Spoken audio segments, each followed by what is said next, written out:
Hello friends, let's come the principle of management बच्चों. Okay ना, I already told you about the management का हम लोगों ने पॉइंट्स पढ़ा था बच्चों. और I said the code word बच्चों, dad CID's receipt, right. So D stand for the principle of division बच्चों, principle of division of work. But he says that the work will be divided, okay ना, into the pieces. जब काम को आप divide कर देते हो बच्चों तो क्या होता है, काम का वर्क का जो बर्डन है वो रिड्यूस होता है. ओके बच्चों, so work total work divided into the small parts बच्चों, right.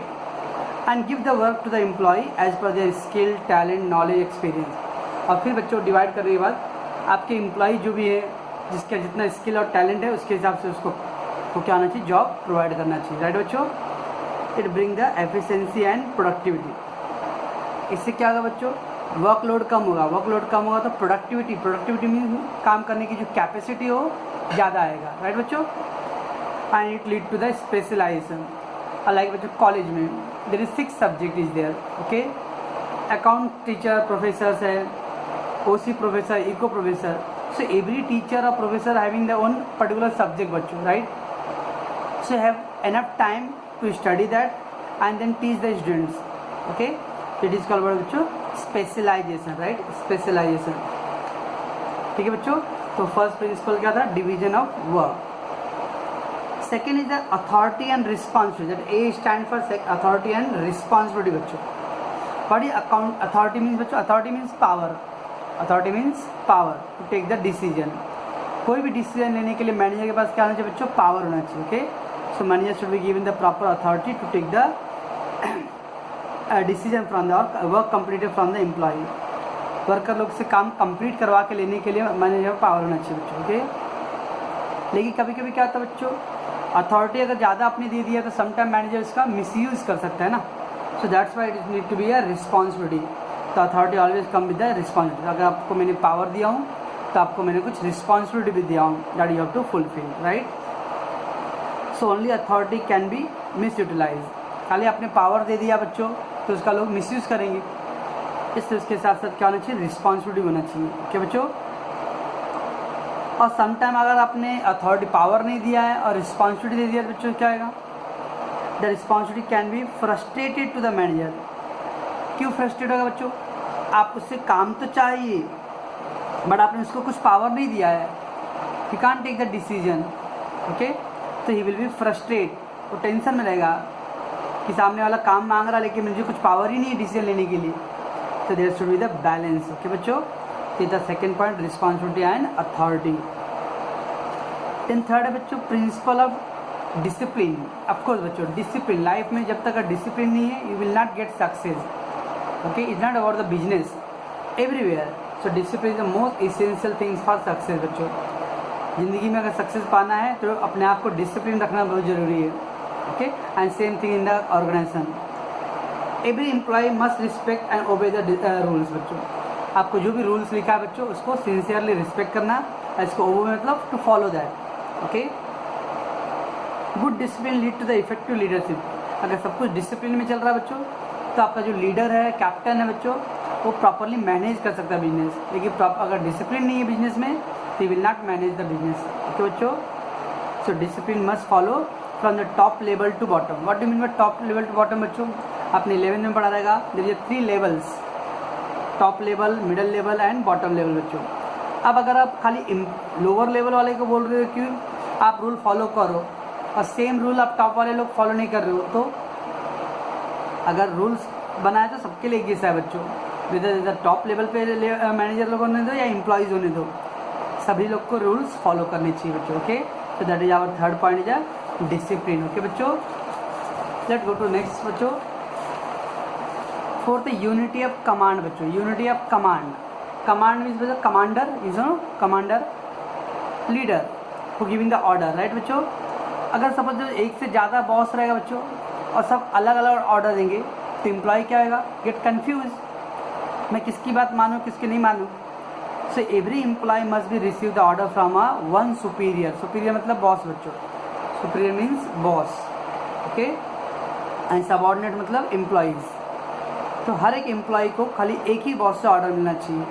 If the employee receive order from more than one superior, then he will get confused and he will not perform. जब एक से ज़्यादा लोग commander रहेंगे बच्चों order देने वाला, तो क्या होगा, वो कंफ्यूज होगा, बिकॉज अलग अलग कमांडर अलग अलग कमांड कर रहा है. That's why the commander should be the one person. Okay बच्चों.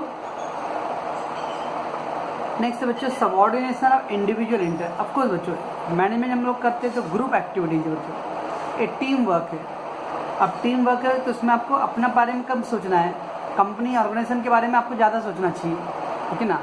सो अपना self interest should be ignored and you have to think about the whole. जब भी आप कोई डिसीजन ले रहे हो तो आप अपने बारे में मत सोचो, एक इंडिविजुअल के बारे में नहीं सोचना है. You have to think about the all. सोचो. So interest of individual must be given less important that the organisation interest. सोचो. So while taking the decision manager need to consider whole rather than the single. कभी भी आप decision ले रहे हो तो आपका फोकस और आपका पर्पज हमेशा पूरे ऑर्गेनाइजेशन के बारे में होना चाहिए, ना कि खाली खुद के बारे में. ओके बच्चों. एंड द सिक्स्थ है बच्चों द यूनिटी ऑफ डायरेक्शन. बच्चों unity of direction of course it is just similar to बच्चों यूनिटी ऑफ कमांड. कमांड मतलब बच्चों ऑर्डर, बॉस वन होना चाहिए. एंड यूनिटी ऑफ डायरेक्शन मतलब सिंगल प्लान. एक ही काम कर रहे हो बच्चों, लेकिन अगर सेम वर्क को आप अलग अलग एम्प्लॉय को अलग अलग प्लान बताओगे तो क्या आएगा, अगेन दे विल कंफ्यूज.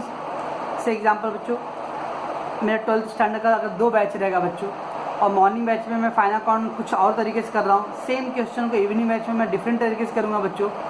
अब बाई चांस अगर मॉर्निंग बैच या इवनिंग बैच के बच्चे फ्रेंड्स अगर आपस में मिल गए और लोग डिस्कस करने लगे तो क्या होगा बच्चों, कन्फ्यूज होंगे. अरे सर ने तो ऐसा बोला था मॉर्निंग बैच में, तो दूसरा बोलेगा भाई सर तो बोले वैसा. देयर शुड बी द, अगर सेम क्वेश्चन है तो I have to give the same solution.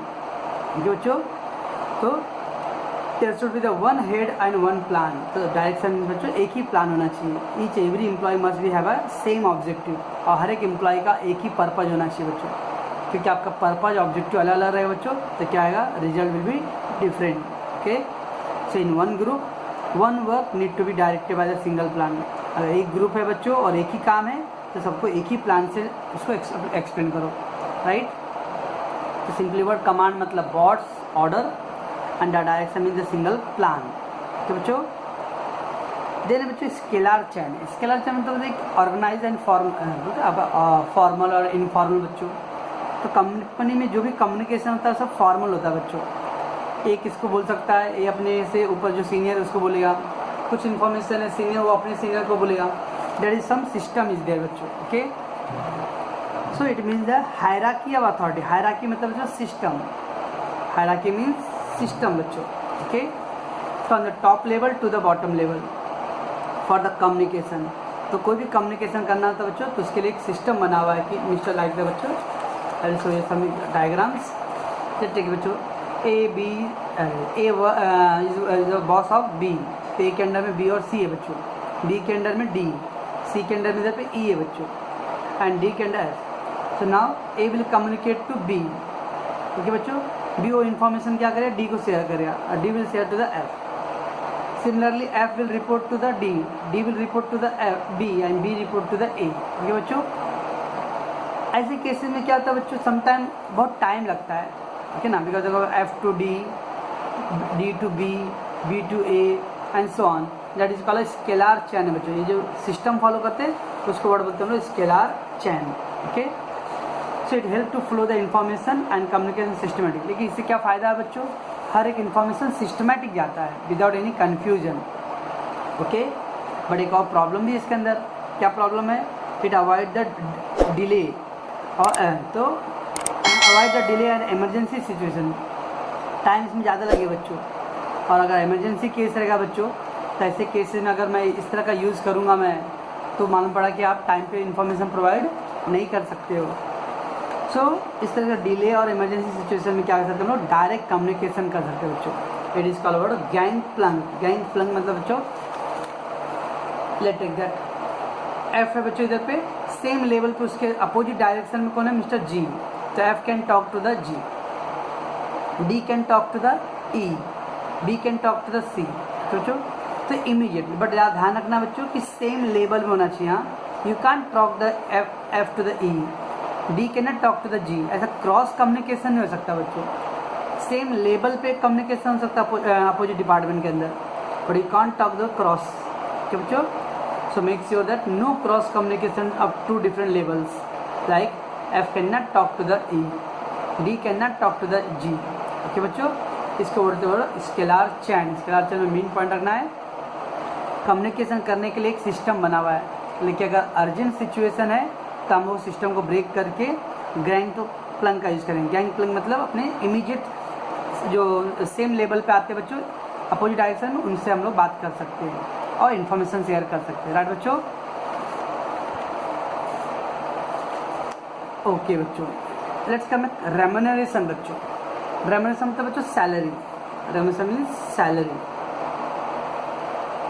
अब सपोज दैट बच्चों वर्कर लोगों को 2-3 महीने से आपने पगार नहीं दिया है और बहुत आके बोल रहा है बेटा ये काम कर दो, सामने तो शायद worker have not power to say something, okay ना, बट पीछे जाते बॉस के जाने के बाद क्या आएगा, वर्कर क्या बोलेगा? बुढ़ा कहीं का बोलता है कि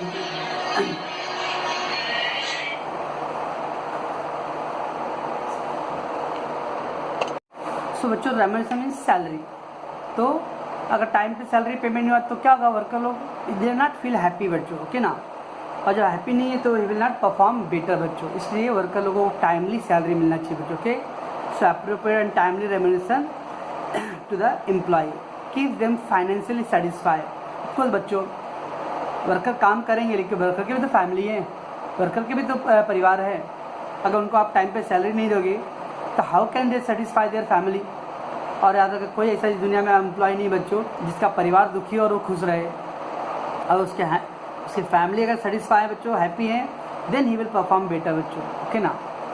सो टू रिटेन, और ऑब्वियसली वो लॉन्ग टाइम तक रहे, retain in the long period time. अगर टाइम पे आप सैलरी नहीं दे रहे बच्चों तो worker will wait for 1 month 2 month 3 month and thereafter what will happen? He will search for the next job, कहीं और जॉब करेगा वो। That's why you have to give a appropriate मतलब सफिशिएंट सैलरी, इतना salary दो ताकि वो 2 वक्त की रोटी आराम से खा सके बच्चों और अपने परिवार को सुखी रख सके। ओके ना? और सैलरी टाइम पे मिलना चाहिए, सबसे more important. Okay, so fair remuneration increase the productivity and efficiency बच्चों। अगर आप टाइम पे सैलरी बच्चों तो what will happen? Employ are happy, if the employ are happy they will give 100% their dedication बच्चों। वो लोग दिल से काम करेंगे। ओके ना? और जब दिल से काम करेंगे बच्चों तो वर्क की जो कैपेसिटी है, ओके ना, वो ज़्यादा होएगा बच्चों। राइट? और remuneration must be fix on the basis of skill. अब कितना सैलरी मिलना चाहिए बच्चों, ये डिपेंड करता है वर्कर का टैलेंट स्किल कितना है बच्चों, उनके पास एक्सपीरियंस कितना है, कितने साल से काम कर रहे हैं बच्चों, and most competitive cost of living बच्चों। अब कॉस्ट ऑफ लिविंग बच्चों जैसे मान लो अगर आज के जाने अगर सैलरी 5,000-6,000 मिलेगा बॉम्बे में बच्चों, इज इट पॉसिबल 5-6 हज़ार में फैमिली लेके जीना बॉम्बे में? नो। मिनिमम आपको आजकल कोई भी घर हो, छोटा सा भी घर हो बच्चों, तो 15,000 रुपये तो आराम से महीने का खर्चा हो जाता है। दैट मीन्स आपको उतनी आते, तो इतना उसको सैलरी दो ताकि उसका कॉस्ट उस शहर में जितनी भी महंगाई है उसके हिसाब से अपना जीवन मैनेज कर सकता है बच्चों। ओके, तो दैट इज अ रेम्यूनरेशन बच्चों। ओके, नेक्स्ट है बच्चों इक्विटी। इक्विटी मतलब सिमिलैरिटी, इक्वल। इक्विटी जो वर्ड ऑफ बच्चों इक्वल। मैनेजर के लिए हर एक एम्प्लॉय सेम है बच्चों, चाहे वो किसी भी कास्ट का हो, रिलीजन का हो, that is doesn't matter. Okay, every employ must be treated fair while delegating the task. और समटाइम आपने देखते रहोगे कुछ एम्प्लॉय मैनेजर ऐसे होते हैं जो अपने क्लोज रिलेटिव को ज़्यादा प्रमोशन देते हैं, उनको सैलरी ज़्यादा प्रोवाइड कर रहे हैं, और जहाँ पे सेफेस्ट जगह वहाँ पे ट्रांसफ़र करते हैं, और जिसके साथ अच्छा रिलेशनशिप नहीं है, कोई नॉन क्लोज रिलेटिव है, वो लोग के साथ फेयर ट्रीट नहीं होता है, that is wrong. You have to treat every employ, okay, उनको ट्रांसफ़र, उनका प्रमोशन जो भी है वो सबके साथ इक्वल होना चाहिए बच्चों। Okay, should not be any discrimination बच्चों। डिस्क्रिमिनेशन मतलब भेदभाव बच्चों, किसी भी एम्प्लॉय के साथ अनफेयर नहीं कर सकते आप। Okay, it is the employ while salary और incentive of the same level.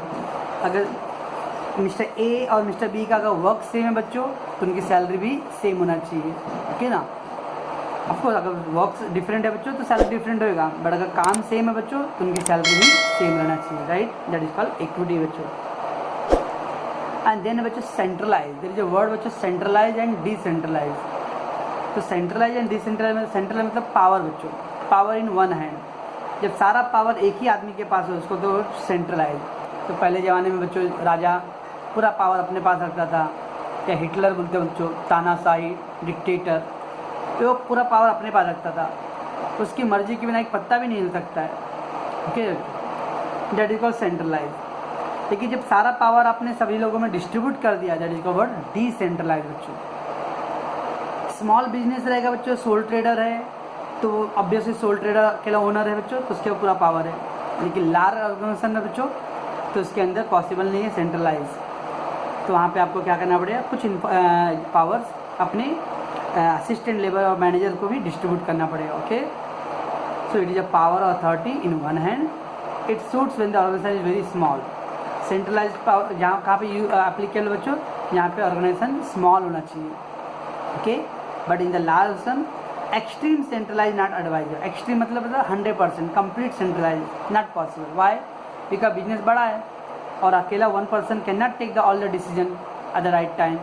Okay बच्चों, that's why some power must be decentralized. Decentralized means give the power to their employee others. Okay बच्चों, तो main power क्या है? That's why we learn that top level, middle level and lower level. What is the meaning that some power having the top level having, कुछ power हमने middle level को दिया बच्चों, and some power lower level को। Okay, so आपने power को क्या किया, डिस्ट्रीब्यूट कर दिया है, that is called decentralise. Okay,